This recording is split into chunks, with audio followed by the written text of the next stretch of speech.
Défaut de publicité de prix. Vente des motos non affichées. Pourquoi ils ne vendent pas? Non, je n'ai pas fait la lutte. Je suis dans mon contrôle. Pourquoi vous avez parlé pour faire quoi? Non. On a...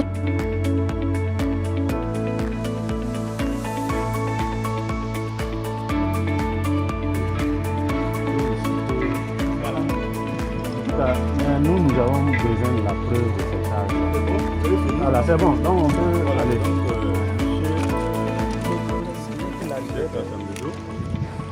Donc, on va vous demander de justifier ce que vous êtes en train de dire, cela doit être appliqué par des boutiques. Même 1 franc dépensé dans votre structure de coût doit être justifié. La BMCRF se retrouve sur le terrain comme d'habitude. Alors, il faut dire que cette sortie, c'est la énième sortie, si je peux ainsi parler.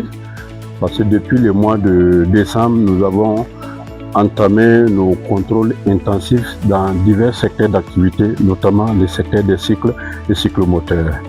Et le constat que nous avons effectué jusque-là, c'est qu'il y a une sorte de flambée des prix des motos encore que nous constatons.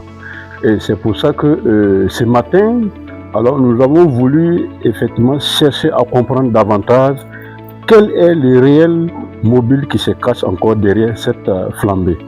Et pour ceux qui nous ont suivis et quand nous sommes sortis, nous avons fait en tout cas le tour de quelques magasins et quelques boutiques et le constat il est encore présent. Et à Amdalaï, je pense, c'est la première boutique que nous avons visitée. Alors nous avons constaté tout simplement qu'il n'y avait pas l'affiche des prix pour certaines motos, notamment les Cirrus, que nous avons constaté qu'il y en a de plus en plus une certaine rareté sur les marchés. Mais cela ne veut pas dire que ces motos ne sont pas présentes. Ils sont là, mais nous sommes dans une pratique spéculative parce que ces motos sont là, mais seulement c'est dans des magasins qu'on essaie de convoyer petit à petit dans les lieux de vente. Et c'est ce que nous avons constaté ce matin. Et ça, c'était au niveau de la première boutique. Deuxième boutique aussi, nous avons constaté également pour des acteurs qui sont dans l'importation, que des motos, en tout cas, soi-disant importées, ne figurent pas dans leur lieu de vente, mais pourtant, en tout cas, tout laisse à croire qu'ils ont des circuits de distribution auprès des grossistes ou des détaillants. Mais des informations que nous avons également pu collecter de la part des équipes qui sont sur le terrain, nous avons également constaté des pratiques spéculatives. Et aujourd'hui, les Cirrus, tout comme les films, nous avons des prix, une tendance haussière qui tourne entre les 900 et même 1 million 25 000 francs que nous avons constaté sur le terrain. Donc, ça c'est vraiment le constat amer qu'on a fait sur le matin. Mais en termes d'action, ça veut dire que sur les champs, toutes ces boutiques qui ont reçu notre visite, où nous avons fait ces constats, nous avons purement et simplement procédé à la fermeture de ces boutiques pour les amener à comprendre que les manquements que nous avons constatés et pour lesquels nous les avons interpellés depuis le mois de juillet et que nous les constatons encore aujourd'hui, ça veut dire que la répression va être sévère avec ces acteurs. Donc le premier élément, c'est la fermeture de la boutique. Ils seront obligés également de produire toute la documentation dont nous avons besoin, que nous allons analyser, qui va nous permettre également de les infliger des amendes lourdes.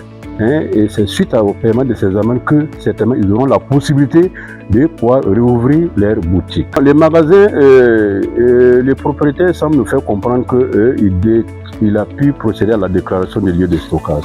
Et donc tout ça, ça fait partie effectivement des documents que nous avons dressés dans les PV et qui devraient nous fournir dans les 48 heures qui suivent. Donc c'est après examen de tous ces documents que nous allons vraiment tirer tous les constats en ce qui concerne ces magasins que nous venons de découvrir. En fait, il faut dire que sur l'instruction des plus hautes autorités, le ministère est engagé dans un processus de régulation du marché. Donc pour ceux qui ont suivi, il y avait toute une série de mesures qui avaient été annoncées suite aux différentes sorties courant juillet et autres.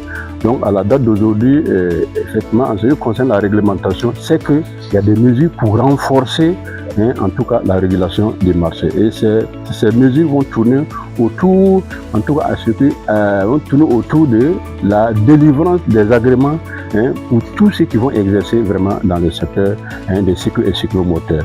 Donc aujourd'hui nous annonçons avec fierté l'inclusion des motos ou du moins des cycles et cyclomoteurs sur la liste des produits soumis à une autorisation spéciale d'importation. Ça veut dire que dorénavant, tout importateur, il doit, avant toute opération d'importation, doit s'assurer effectivement qu'il puisse disposer non seulement d'une déclaration préalable d'importation, mais également d'une autorisation spéciale d'importation avant d'importer les motos. Et donc ça vient renforcer vraiment la marge de manœuvre des agents de contrôle qui dorénavant disposons en tout cas de tout ce qui est comme paperasse nécessaire pour accentuer les contrôles auprès des acteurs sur le terrain. Le dernier message qu'on peut lancer à l'endroit des commerçants qui sont vraiment dans ce secteur, je pense que nous sommes dans une dynamique. Et jusque-là, je pense qu'ils n'ont pas encore compris le message. De fermeté pour les amener à faire en sorte que les motos puissent être accessibles à la population, surtout en ce qui concerne les motos dites originales, comme les Cirrus et Finn. Je pense que la brigade est engagée fermement à ce que les prix puissent revenir à leur niveau, comme on l'aurait constaté suite au contrôle des GIE. Donc, ça veut dire qu'aujourd'hui, lorsque nous constatons des pratiques de prix qui vont au-delà de 800, 850 pour nous, on peut simplement, en tout cas en déduire qu'il s'agit de pratiques spéculatives parce que tout simplement les gens vont jouer sur la rareté des motos, soit en procédant à des stockages clandestins pour faire sortir ces motos et procéder à des hausses de prix et puis les écouler sur les marchés. Et donc ce sont ces pratiques que nous allons combattre fermement de telle sorte que en termes de perspective, on puisse vraiment en tout cas parvenir à des prix des niveaux acceptables, notamment qui vont tourner autour de 800, 850 au maximum. Merci.